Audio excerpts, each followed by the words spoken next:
Salutare, Cristina, și mulțumesc frumos pentru că ai acceptat invitația mea și sunt convins că rezultatele tale vor inspira și alte persoane să vindece dureri emoționale din trecut și implicit să-și transforme lumea interioară.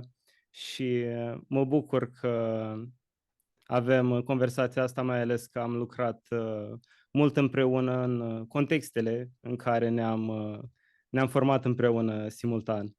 Și nu Deci, numai, și după aceea. și după aceea, exact. Adică am început în contextul acela de creștere, dar am și continuat după.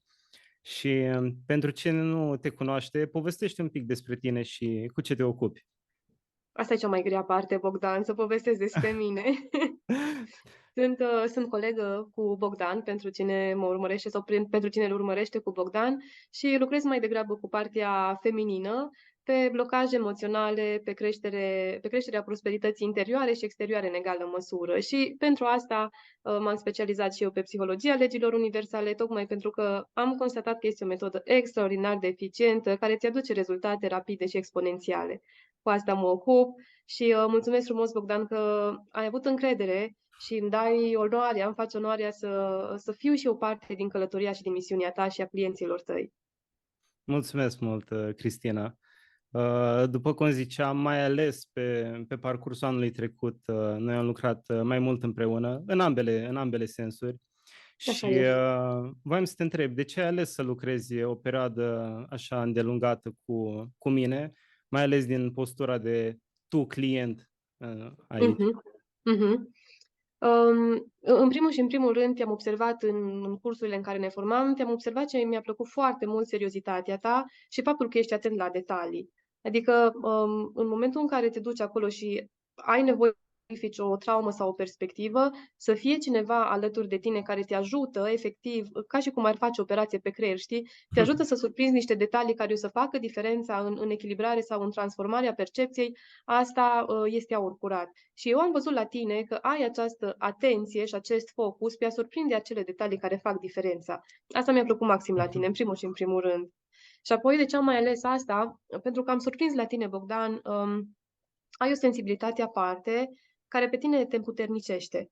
Ai acea sensibilitate pe care atunci când o lași să iasă la suprafață, aduce vindecare în spațiul clientului.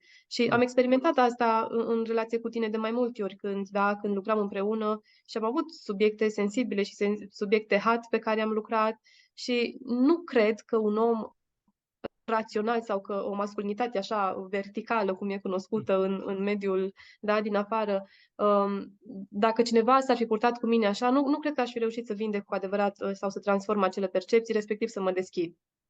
Mhm, Deci acestea au fost principalele, dar mai sunt. Dacă stăm aici, o să-ți mai zic. mhm.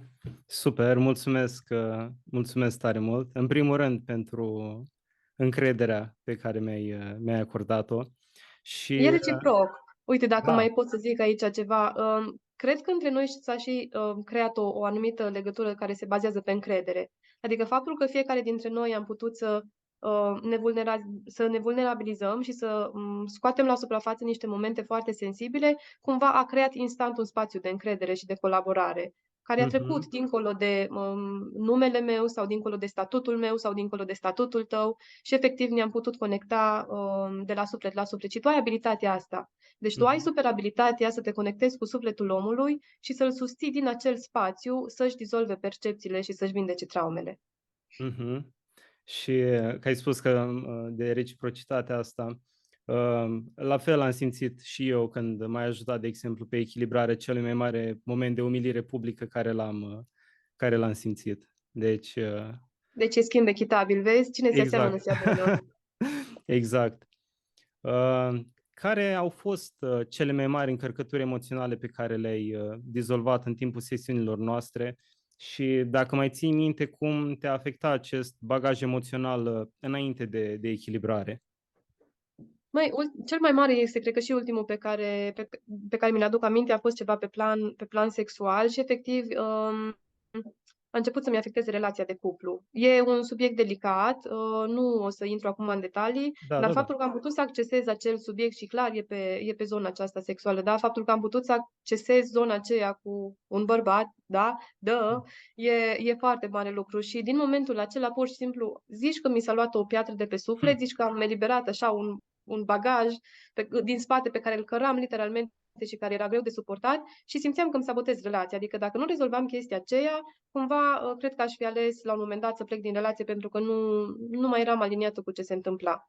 Și atunci, cumva, mi-am salvat relația și pot să fiu eu naturală în Hm. relația de cuplu. Super. Cumva parcă mi-ai anticipat și următoarele întrebări vreau să te întreb cum te-ai simțit după această echilibrare și care a fost starea de spirit ulterior, dar ai dat Păi, așa, nu doi știu în dacă... unu. Uite, ăsta e răspunsul. Am fost cerută în căsătorie acum 2 luni, cred că, sau ceva de genul. Deci răspunsul e aici, pe degetul meu, e dovada vie. Super, super și felicitări din nou pentru acest pas. Mulțumim. Deci vezi că e și meritul tău. Ai și tu un merit în asta. Dacă se întâmplă ceva, vin la tine să echilibrăm din nou. Cu mare drag te susțin. Care au fost cele mai profunde aha-uri sau cele mai profunde conștientizări din lucrul cu mine, din momentele pe care te-am susținut? Cel mai tare mă impact, nu știu dacă am acum în minte ceva specific, dar mă impactează cel mai mult pe mine când lucrez cu tine este momentul în care aplici legea sincronicității. Nu mai am Mhm. în minte că am tot dizolvat, dar superputerea ta este să susții omul să vadă sincronicitatea din acel moment. Și odată ce știu sigur că am reușit să văd sincronicitatea din momentele dificile din viața mea, efectiv acolo s-a produs descărcarea, acolo s-a produs eliberarea, acolo s-a produs transformarea. Și pot să spun cu mâna pe inimă că dacă este cineva care vrea cu adevărat rezultate rapide, dar să și simtă în interior acea eliberare profundă, acea conectare cu sinele autentic sau cu sinele superior sau cu mintea lui Dumnezeu, fiecare cum vrea să-i spună, atunci tu ești răspunsul, Bogdan, pentru că tu Hm. poți susține omul cu ajutorul legii sincronicității să acceseze foarte rapid acel spațiu. Mhm. Mersi, mersi mult, Cristina. Și vreau să te întreb, în afară de inelul de logodnă ca și rezultat tangibil, poți să-ți aduci aminte și alte rezultate pe care le-ai obținut, cum s-au reflectat aceste echilibrări profunde în viața ta, în spațiu fizic? Um, Nu e vorba că n-aș putea spune, numai că a fost un cumul de evenimente. Se întâmplă foarte multe se întâmplă foarte multe în viața mea și evident că sunt foarte, foarte departe față de unde am fost anul trecut, însă am lucrat constant cu mine, știi? Și în acel moment și din acel moment până în prezent. Deci eu mi-am continuat munca cu mine și tot cumulul acesta de lucru împreună a dus la cine sunt astăzi. Ceea ce cred că m-a ajutat sau un rezultat tangibil pe care totuși aș putea să-l pun acolo este că am început să am încredere că cineva cumva am putut să am încredere în tine, în primul rând, adică să nu mai duc neapărat către acei mentori de top și să Mhm. cred că doar ei sunt cei care pot să livreze rezultate și am putut efectiv să prind încredere în tine, într-un om care ești egal ca și mine și am scutit timp, am scutit energie, am scutit bani pentru că am putut să lucrăm unul cu celălalt și să facem schimbul echitabil.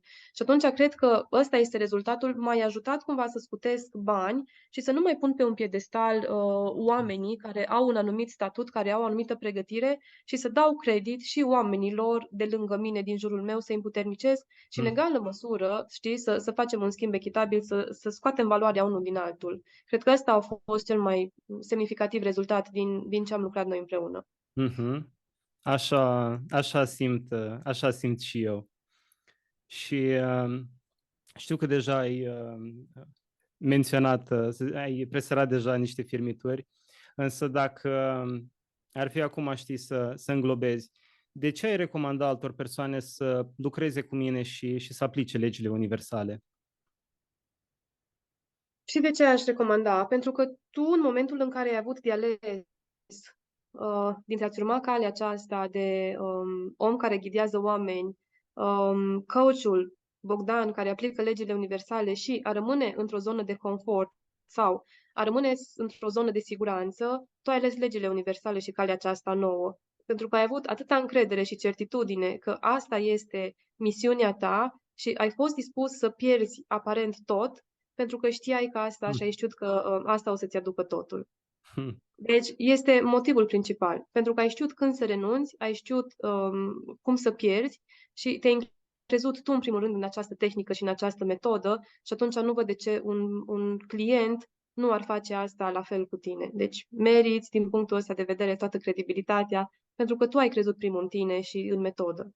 Mhm.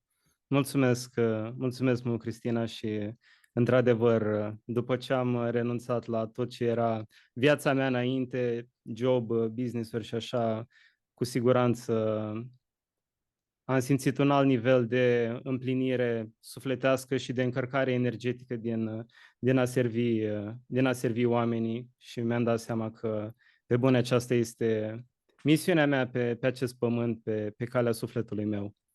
Deci, Super. mă bucur că mi-ai oglindit și tu acest lucru. Excelent. Mulțumesc frumos, Bogdan, și le doresc tuturor celor care te urmăresc sau care se îndoiesc că ai putea, poate să fii tu acela, doar să se conecteze cu sufletul lor, să-și asculte intuiția și să ia cea mai bună decizie bazându-se pe ceea ce simt, dar din exterior eu sunt ferm convinsă că dacă ei simt că tu ești omul potrivit, tu îți vei face treaba și vei aduce un mare, mare plus de valoare în viața lor și îi vei ține literalmente să facă un salt exponențial pe toate arile vieții, nu doar pe o arie a vieții, pe toate. Și ești omul potrivit, Bogdan, la locul potrivit și știu că vei aduce și vei atrage în viața ta cei mai potriviți clienți cu care să rezonezi și cu care să construiți împreună tot ce e mai bun și mai potrivit pentru sufletele voastre. Super, foarte, foarte frumos concluzionat. Mulțumesc mult, Cristina, și îți doresc și ție în continuare multă baftă și inspirație în împlinirea misiunii tale. Așa să fie și așa este, Bogdan. Mulțumesc tare mult! Și eu îți mulțumesc. Salut!